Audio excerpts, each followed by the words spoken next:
You're mad, I'm back. Man, it's good to be out, y'all. Shit, happy Father's Day and shit. My name's Crook, aka Hurricane Chris. I'll get to that later. I haven't done this in like 3 years. Like, I had to do it, y'all. Nah, me, I've been locked up for 2 years. I did 2 and 4. I got out like 3 weeks ago and shit. So yeah, it's good to be out. It's really good to be out. I hope y'all are doing good. At least 100 of y'all who are watching this know me and shit. Yeah, man, shit. If you want to fuck with me, fuck with me. If you don't, well, fuck you. Me personally, I learned a lot. I changed a lot. And just life is different. I just got so much on my mind. I'm just gonna say a few things real quick. Talk about whatever I'm doing. If you wanna watch. I hope you do. Cheers.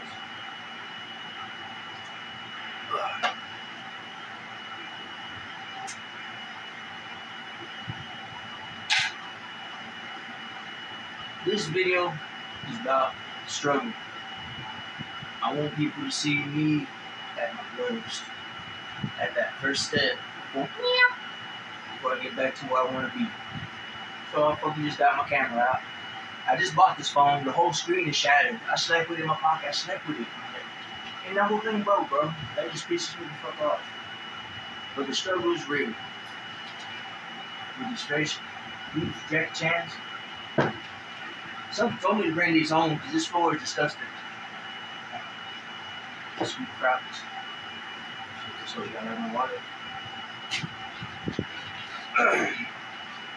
So basically, when I was in there, I was still like a halfway decent person, in my opinion. A lot of people may say that normally think I'm crazy. Nah, bitch, I ain't crazy. I seem crazy. I seem cool too. It's just not a. It was quite an experience. I hated it, but I made a lot of friends, if you want to call those type of people friends. But at the same time, once I got out and I realized, man, I did that shit. It's a huge accomplishment surviving such an environment such as that, but everybody's out here. And yes, it does take quite a while for you to snap back into civilian mode to be around people and shit. But hey, man, I made it, you know. So while I'm in there,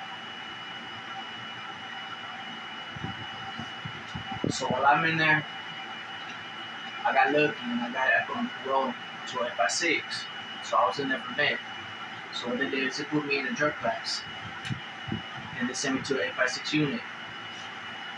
So what I did, well, I made as many friends as I could. I said, you know what? How can I use this to my advantage? So I started doing this. Hi, my name is Hurricane Chris, and I'm here to tell you the good word towards a greater America.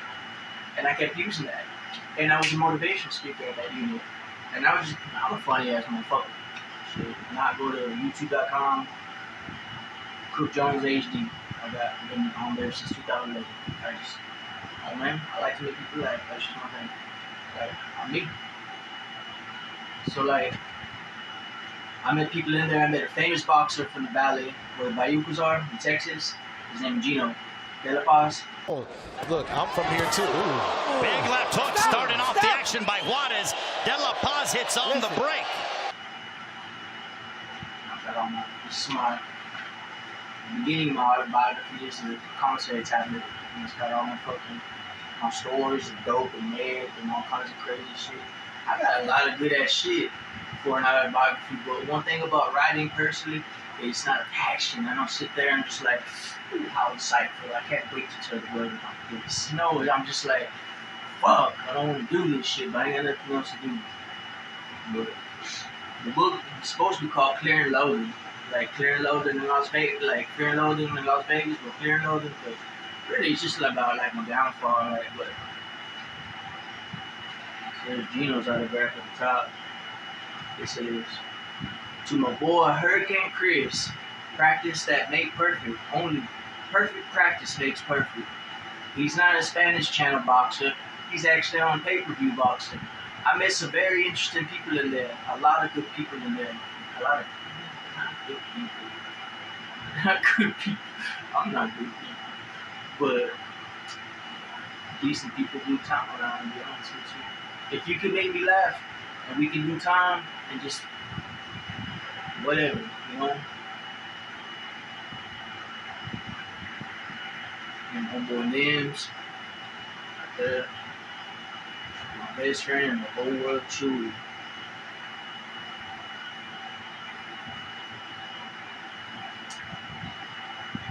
Stay still.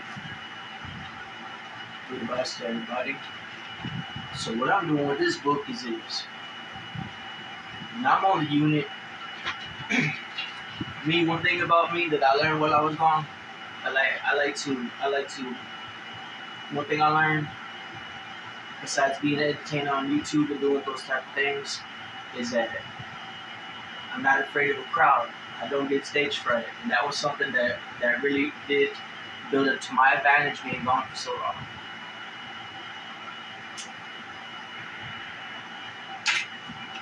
So we had to attend these AA type groups all the time, 5 days a week. It was horrible. We gotta wake up at 4 in the morning. It was like a boot camp. It was worse than prison. It was horrible. You gotta shower when they tell you to shower. Sometimes I went up to 2 weeks with no shower. I just got a little cell. You gotta shower with a sink. You gotta scrub your toilet with bleach and wash your clothes in there. That ain't no type of fucking lifestyle. And if you don't fight for your shit, well, somebody gonna take your shit. It might be me. Who fucking knows? It's not a good place. It's not. And yeah, my mother told me yesterday, you changed, Chris. No, I've always been like this. It just brought me out of me. You know what I'm saying? I don't know. I just think I went down for some dumb shit. I spent half of my life in county and fucking state jail. And I finally went to the penitentiary, the real penitentiary. I did it. I survived it. And it was only 2 years. And I've got friends that I grew up with who did at least 6 to 8 years there. And I never understood why they acted the way they acted around me. And now I get it. That place changes you immensely. It's like, one thing in there, I love to get high. But I haven't got high. Well, when I first got out, I got high a lot. I've been sober for like 4 days now. I don't like it. I just do it because I got to. I don't want to let up. I got parole. Whatever. I'm chilling in my dorms, commissary. I'm lucky. I'm blessed. Fucking, I got my fucking shit. I got all my food, all my food. Now you can't have nothing. And then fucking, I see these other kids, like they're youngsters mostly, and they bringing in their bags and they got so much food. And then they at the locker, but then they got some big ass theater standing over them. Not to sound racist, I'm really, this prison. And they got some big ass fucking swole theater over them. Gives them their food and everything. It's not because they're being extorted. It's because it's money that they owe because they couldn't stop smoking. And I sat back and I looked at that shit and I'm eating my pretzels and I'm like, that is not gonna be me. That's not. And that's one good thing that I learned is that drug addiction is a sign of weakness. It's a sign of being a little bitch. Shit, if I gain some weight, good. I'll lose it in about 5 months. Everybody's fat in prison. But fucking it makes you mentally weak and it makes you physically weak. And when I seen these people come in with mommy and daddy's money and they're giving it to another motherfucker so they can sit there and get high, then they gotta be forced to go to chow. You don't wanna know what chow is, bro. And fucking eat that nasty garbage. If you don't have a salt shaker or some fucking hot sauce, you fuck. Then I sit back and I see these people giving away everything they got. Just so they can fucking just smoke some paper deep shit. I ain't gonna lie. Like me, if I really wanted some drugs, like some bars or some shit, then I got my commissary. I'm gonna take somebody else's, and I put that on Jesus Christ himself. I'm gonna find somebody, and I'm gonna see something weak about you. And like it says on my profile, it says you ain't gotta have it like you ain't gotta be strong for it to be built for it. If you get to a motherfucker's head and you see he's got something you don't gotta fucking hit his ass. You just get it to his motherfucking head and just baby. You good people. Take that shit. And I'm gonna buy some fucking handlebars, I'm gonna pop them bitches, and I'm gonna eat pretzels, I'm gonna eat my goddamn pretzels, and I'm gonna watch TV, and I'm gonna do whatever the fuck I want. Except play chess and dominoes, that's just stupid. Speaking of dominoes. So that's how I met Gino. We're just sitting there. He's my best friend, but he was a celebrity. He had stacks of pictures. Nothing but dime piece females, models, beautiful models. pay-per-view option. Pay-per-view, nigga. Fucking, and pictures of Johnny Dang, the jeweler, probably the most famous jeweler in America for all the rappers, and Paul Wall sitting there with like drinking champagne and whatever and all that stuff, signing autographs after his fights. And I'm like, you know what? I'm gonna fuck with this dude. I'm gonna fuck with this dude tough. And I go, because he got a lot of good advice. So those are the type of people that I pursue, even out here. If you know what I mean. Plus, I think it was funny as hell. But one thing I couldn't stand about that motherfucker is that I'm very confident. I carry myself the way I do, not because I could beat anybody up. I'm sure there's a lot of people who could probably drop me. I don't give a fuck. Let's get it. But at the same time, I'm not arrogant. I don't think I'm better than everybody. It's a big turnoff to think that way. And it's an extremely turnoff to think that you know every fucking thing. If I knew every fucking thing, do you think I'd be sitting in this fucking room watching Eric Andre season 3? Love that nigga. That nigga funny little bitch. But fucking just sitting here fucking like, this is the struggle, man. This is the struggle. I just fixed the stove. I had a hot pot that I brought home, and that bitch burned out on me. But you know what? Waking up in this hell recently, to be honest with y'all, I don't want no goddamn coffee. I just want... Fuck. I don't need that shit right now. Fuck. Struggle. So anyway, I would get into that room in front of 60 people at least twice a week, and I would tell all my best stories. I'm a very, very comedic individual, and I love to work a crowd. And I would tell my stories, but they always had a lesson. And so I just started writing down my life stories. But one thing I realized is that this book that I started is not going to make any fucking money unless I aim it at an NA/AA audience. So if this book teaches a lesson, plus I got to clean it up, change the names of course, because a lot of people can get in trouble. Good fucking shit. Spirituality, paranormal experiences, near-death experiences, hookers, hoes, sluts, dead bodies. I know this book has to be combed through so precisely. So it's just, that's why I have so much faith in this stupid piece of paper right here that I'm probably not going to finish for like 2 more years because I can't stand writing. It fucking bores the fuck out of me. So does drawing. If you go to my Facebook, there's some drawings I did, all the colors and all the pretty stuff. I use deodorant and stuff, but that's not really a hustle, man. I'm not going to sit there all day like a slave shop worker just so I can make $1 or $2. Fuck you. Dude, I'm going to make commissary. I'm going to go to chow sometimes. And if I really see somebody and I'm like, you know what, that nigga really a hoe, I'm just going to go take your shit and buy some Xanax because I love handlebars. That's what I like. I wish I had some right now. I came home and found a whole bottle of them. I ate all them bitches. I just ran out like 2 days ago. So, man, I'm coming down like a bitch. I don't know. I've been through some shit. I don't want to discuss my love life on camera, but things didn't exactly turn out the way I wanted the person to turn out. So I was like, fuck. I respect this person. Be happy, bitch. Be happy with your new family. So anyway, I slid back, let this person alone, who I respect a lot. And I just like started taking so much coke. I'm scared to do meth right now. I get too crazy on that shit. And I did so much powder for 2 weeks straight and a bunch of acid. And I was just taking acid too, tripping my ass off down here in the hallways. I'm looking, this was recently, like a week ago. And there's dead spirits and all that shit. I'm just like, Moses. I'm another kid. I'm like 50 or 50. But the little blue ones, not the bars. I found them. There's a lot of drugs in this house. I just haven't found them yet. I don't know what I'm gonna do. There's probably meth everywhere. I just really don't want to go looking for it, you know? It's not the time. But I woke up recently and I was like, I can't do this, man. Shit, like, yeah, like I care about this person a lot, but that's no excuse to just crash the fuck out.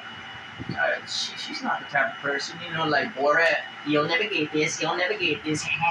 It's not like that. It's kind of like Dana or that nigga Crook or you see, you say you gotta bounce that good like a ball, get on your shit, get your money, and fuck every goddamn bitch that comes your way. This is exactly what I'm gonna do. Struggle. With this book, telling my stories in front of over 60 people twice a week, at least, if not more. And I was allowed to too, because the counselors, very popular. Everybody on that unit knew me. Hurricane, what's up, Hurricane? We are rad, fucking like I sing, I listen. I'm not gonna do that right now. Like, at a commissary window, fucking like if I really want something and it's not my time to make sure, I'll go up there and I'll bust a little rap with it. Mostly a little 3-6 Mafia or some shit like that. I love 3-6. And fucking like it's just, I vibe. I vibe. I'm not arrogant. I don't think I'm better than you, whoever the fuck you are. Male, female, tranny. I don't hate. I don't think I'm better than nobody. I'm not. But I'm very fucking creative. Extremely. I can take nothing and I can make something out of it. Something that's gonna make you fall out your chair laughing and pissing on yourself. And that's why I feel the way I do. And that's why I love myself. I love myself. I survived a lot. Shit. It's kind of.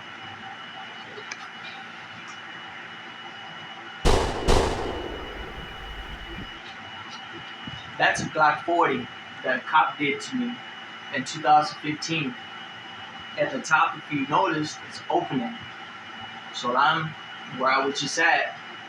I go to the doctor, and like I don't take it. They don't give me no medicine for it. I just shit, tough it out, fuck it. And they're telling me, okay, so I go, Mr. Katana. I'm like, you know my last name. Anyway, oh my god. So they're like, Mr. Katana, now we got to.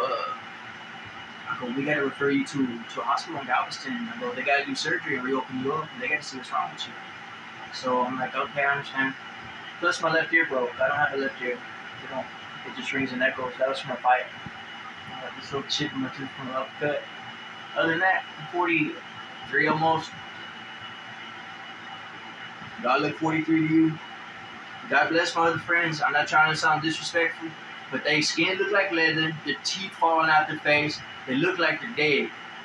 And I did more dope than they did. I got a little gray on the sides. Shit. I don't lie about my age either. If I see a pretty girl in her late 20s, early 30s, I'm not going to sit there and tell her that my different. You look young for your age. I'm like, thank you, bitch. You feel me? Shit, it's what it is. If she laughs, she laughs. She don't, she don't. But if she grin, you win, my nigga. Later, graduated high school. 60 people. It went to over 200 stiff fucking inmates on a big ass fucking stage. And I had a microphone. And that was my chance to see what I could do. And I worked that whole goddamn crowd in front of every goddamn fucking counselor and the bitch who runs it. Her name was McFarland, like Seth MacFarlane, Family Guy. I'll never forget her last name. That was a mean ass woman, but she believed in this book. She saw potential, and she said, "Chris, I know you've been doing a lot of bad stuff lately. I hope you need to get your act together because we want to see you go home." So that's the woman that signs your paperwork and has the power to send you back to prison or to send you back to the free world. But she knew what I was up to with this shit. But also,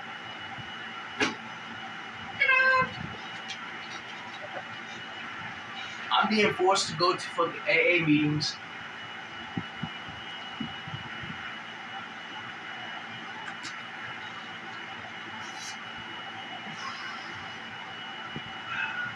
Freedom. I love my Ghost Man Club. It's from prison. This is like the outlet for the hot pot. They got a fucking in Huntsville, they got nice shit. like education-wise, they got a media center, and I gotta. So a lot of people had Slipknot cups. I love Ghostman. You know, big fucking Pantera fan. I had my Dimebag cup too. Rest in peace, bro. I wish I had some whiskey for you. But I'm in front of 200 stiff ass motherfuckers. I get on that phone, on the microphone. I killed it. And I go, remember, when you buy this book, and as long as you keep, I got the English accent that I've been doing for a while. If you keep a player, then you will always prosper in this world. And my trademark is this. Bro. When everyone starts laughing and they start doing this shit, because my philosophy is, hi, my name is Hurricane Chris, and I'm here to tell you the good word towards greater America. America, as the great Donald Trump, I like him. He's alright. I'm not a hater. He's a character. Look at his Twitter. You cannot hate that dude. I don't want to get into politics, okay? But yeah, man, you fool. But his whole with the red hat, what it says on it, oh man, America's already great, bro. It is. The type of stuff that I do and that a lot of people watching this do, they're gonna chop your fucking hand off or some shit like that. Over here, you're just gonna do some time. In Texas, they gonna fucking fry your ass. I mean, not fry your ass. No, there's really also like when I was working, I worked at laundry. That was my job. I'd be great working customer service at like a village or some shit. That hurts. Fucking I can handle anything. If I can stand up. Now, but at the windows and shit, handling clothes, people being on stiff. I can't be laughing at them and be like, nah, I'm about respect. Nah, what the fuck you trying to get, bro? That's how you gotta be. That's not how I am all the time. You can't be stiff all the time. Why? Why be stiff all the time? Shit, you don't scare the hoes away. Anyway, so getting clothes ready, doing all this stuff. I wasn't depressed. I did not want to do folding. I didn't want to do fucking folding. But sometimes I did that. But really what I did was I was doing the windows. They're called necessity windows, where you have people to close and all that shit. Also, it's a hustle. Bleach is a hustle. Bleach doesn't do like cocaine. And everybody wants to do good for the business. And what else? Just nice clothes, nice everything. So like, even though you're doing all that, it's always good to make a little extra money on the side. Which really pisses me off about my situation with this bitch in this fucking house. I'm very grateful to be out this bitch. I got a little AC right here. I got a TV. I got internet on this bitch. I mean, that's good. Now, I'm killing it on stage, doing everything that I was doing. I realized I never had a fucking complex with stage fright. I've never tried stand-up comedy. Maybe I will someday. I've already been doing what I do on YouTube for so many years, making people laugh. And I overcame that thing with telling people my stories, not stuttering, not getting fucking stage fright. I killed that fucking shit. And I'm very proud of myself, because that is another step into entertainment. And that's really what I'm about. Is entertaining people and making people laugh. This is me at my worst, okay? Don't forget this fucking video. This is actually a shirt from prison. I just cut the sleeves off this bitch. Sometimes you weren't even allowed to wear it because the sleeves, because you fucked up. Let's play it. I got this cross here. Me, I'm not gonna be in a religion. I'm not. I respect people. But I don't know. I lost a lot of faith in everything. Except me, bitch. Being on stage, selling my book, helping people, talking to people. It's very easy just to walk up to people and be a motivational person. That was my personality on the whole unit. The fucking counselors, hey Hurricane! That's why it says Hurricane Chris. That's like a new name. But a celebrity helped me get that name and slap that name on me. So you know what? I think I'm gonna use that. Thank you, Gino. I may never see you again. Well, I hope I do. Man, Gino, funny motherfucker. That nigga funny little bitch. Talk about like, man, fool, when I was singing, I'm fingering the pussy, bro, and fucking, I'm like, fucking, I'm trying to drive home, nigga, and I'm driving down the freeway, and I gotta stand there, and I got the window up and go, Just gotta have hand out the window because that bitch stunk so bad. But the way he tells his fucking stories, bro. And he's got the eye contact too. That's what I love about people that are comedic, is when you can keep a straight face and just like, yeah, bitch, I'm serious. That's just funny to me, man. Shit.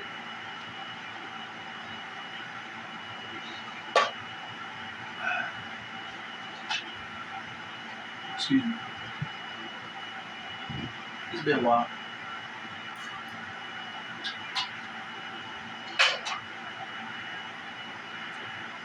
Now to YouTube. Being forced now, since I'm on parole, to attend AA meetings. I will take this fucking idea of, hi, I'm Hurricane Chris, and I will preach sobriety to these people. I want my mohawk back so bad. I can pull it off too, even in my old age. But at the same time, you have to have more of a professional stature. Collars can't be going around looking like this, because we're gonna take this approach that I want to take towards my new YouTube film. Yes, a new movie, a real movie, better than the last one. This is just a fucking badass idea. So what I'm doing is I'm gonna go to these things, preach sobriety, do what I was doing on the unit, gain fan base, respect towards the AA/NA community. Because to some people, yeah, it is a disease, and you can't just fucking down people for that, for their past mistakes. You can't judge somebody on what they did in their past life. That's not cool.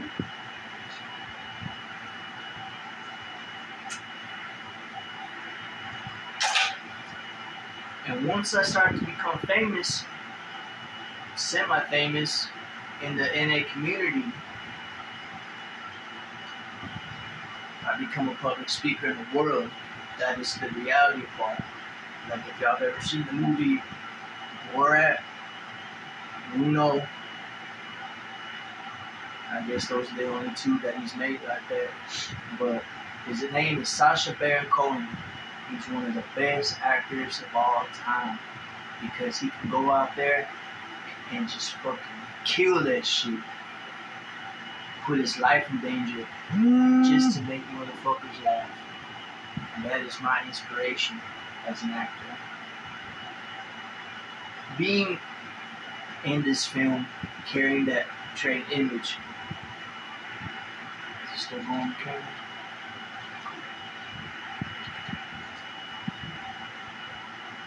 I will be Hurricane Chris.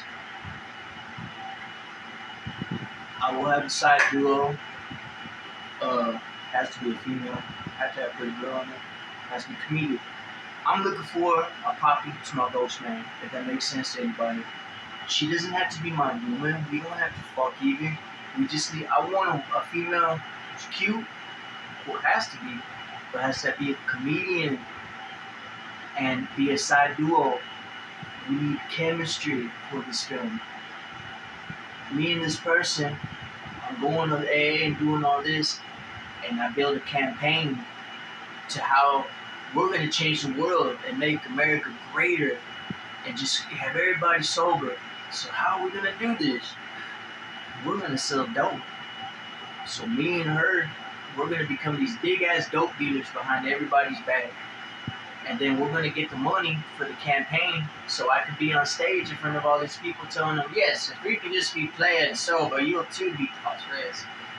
If I could pull that shit off, and fuck it, and then really half of it is reality in the AA world, and the other half is acting. And this, I come from the hood, like, I'm not trying to brag, but just saying that, you know, like, this is a fucking ratchet ass neighborhood. If you don't know Spanish, and if you don't fight, good luck. Good luck. But around here, there's people I know I've lived my whole life, people I really want to reach out to for this idea of mine. And I want it to be some stiff ass white people I don't want to name no organizations or be disrespectful towards anybody. But you know the type of people I'm looking for this film. I want to reach out to some stiff ass fucking white boys, and I'm paying them in the movie. This is acting, pro act. I'm getting the dope from them to pay for my campaign. But when my book and my campaign is successful and I'm making this money, they start losing their money. I think I should go with the whites because the cartels, those type of people, is mostly powder in my opinion. None of my business. But all my movies are about methamphetamine, all of them. So I think I should go with more of that kind of stature of individual when it comes to business. But when these people get pissed off because I'm taking money out their pocket now because I'm making all the money fucking doing my sobriety shit. Then they come against and they turn against me and they come after me and the girl so we can fucking so they come after us and they try to fucking kill us. And the challenge in this precise topic is how can Crook Jones turn this into a comedy and make the situation funny to where you can laugh your ass off. For one thing, there's a lot of details that I have for this film that I'm not going to say right now because it's just giving up the whole game and shit. But a lot of it has to do with witchcraft. But also, one problem that I realized with my past fucking films is that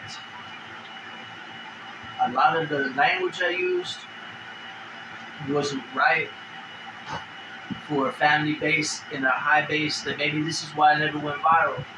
The drugs were all real, and the weapons were real too. All the guns in my films, they were real. Those are real guns, and I think that's where I fucked up. I think that I should do exactly the opposite of what I've done in the past, and make it more family based. But I can't sit here and be like, it's coming. I got this. This is just one of those things I gotta do on my own. It's gonna take at least 1 to 2 years to complete this film. My last film took almost 2 years to complete, and it drained me. And as much as I respect that woman who helped me make that film,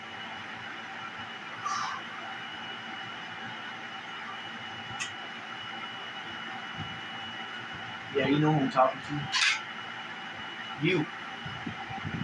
Thank you. Because when you were finally out the way, with all due respect, and I didn't have to worry about our relationship anymore and about where it was going, and when the feelings were gone and I could be me, I finally edited that film to how I wanted it. I didn't have to worry about you anymore, with all due respect. Thank you. It was my best film ever.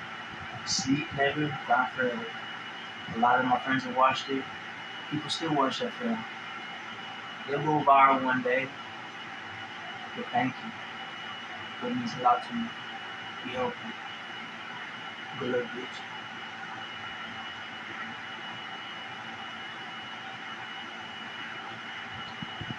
One thing it says in my book, and that I tell people now, is when it comes to money, business, and especially creativity.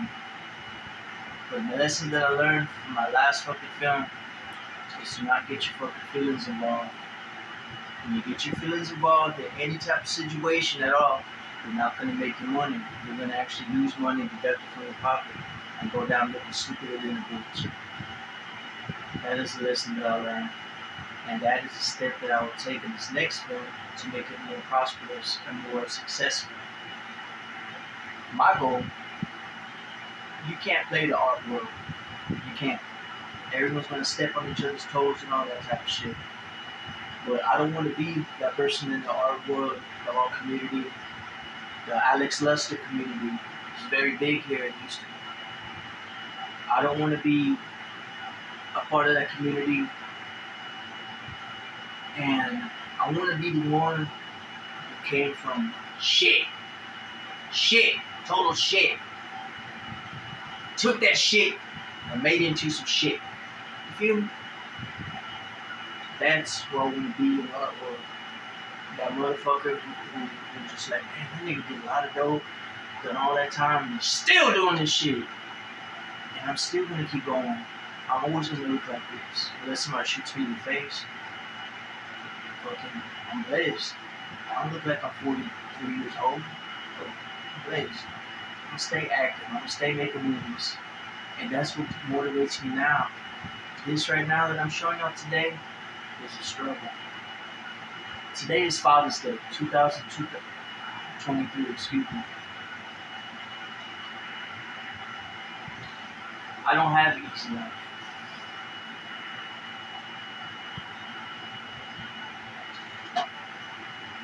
I had to wake up in this house every day thinking about my dead father. This room I'm sitting in right now was his office. He had stacks of money in his business, air conditioning. He would just pull up in his truck, hand people money. Big heart. But when I was locked up 4 or 5 years ago in a rehab program in Atascocita, he lost his mind. And when he lost his mind, all of his family, except his daughter / best friend, my mother, who I really don't like, and who doesn't like me either, Crook, was the only person who gave a fuck about him. Everybody else, they need to feel guilty. She don't have to feel guilty. She was a true person to that person. And I respect her a lot for that. To put her out there. But all of his generosity, in the end, when he needed people to help him, I wasn't around. I was locked up. That's my fault. But everybody, even his own wife, they turned on him. They threw him in a home, a bad home, a horrible environment. And he was miserable. He begged people, please get me out of here. I did so much for y'all. But they didn't do nothing for him. They didn't do a fucking thing for him. That is the reality that I want y'all to fucking see right now on Facebook. Is that when you're nice to people and you just give away your fucking shit to people, especially in prison, those are my suits, asshole. Fuck you. When you're generous to people, you're not gonna get it back. You're not gonna get it fucking back. That's what makes me different than these other artists. It's because I know this fucking reality, because I've done a lot of fucking time. And I come from shit. That man deserved a lot better. He died a horrible fucking death of dementia in that fucking place. The lesson I learned was that the more generous you are, the more weaker it makes you. And that's just the reality. And that's the type of female I want if I do want a fucking relationship. I went to his grave yesterday. She took me there.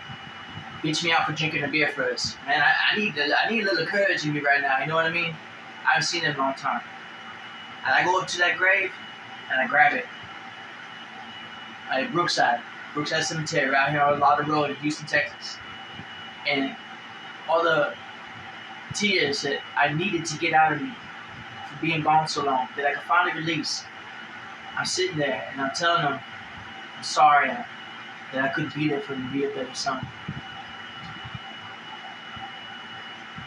And this fucking bitch gets out the car and says, Chris, stop it, Chris. Stop. You're getting cigarette ashes on his fucking egg. That's so disrespectful, Chris. Chris, just come here. Chris.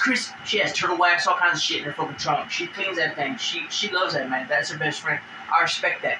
But she fucking ruined my fucking moment. And that was my fucking Father's Day. That was my fucking Father's Day, bitch. Anyway. I go through this shit every fucking day. And what makes me different than all you other artists out there, I just got out of prison. The struggle is real. Before you believe in something like this, believe in yourself, basically. Believe in you. Whoever the fuck you are watching this, trust me. It's temporary. Your bullshit is temporary. You're doing a great job. Keep up the good work. I got love for y'all. stay tuned.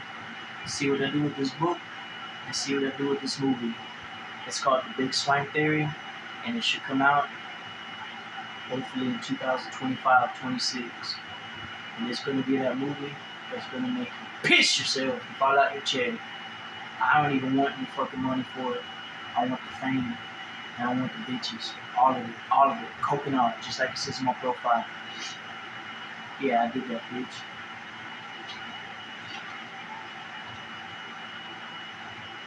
Happy Father's Day.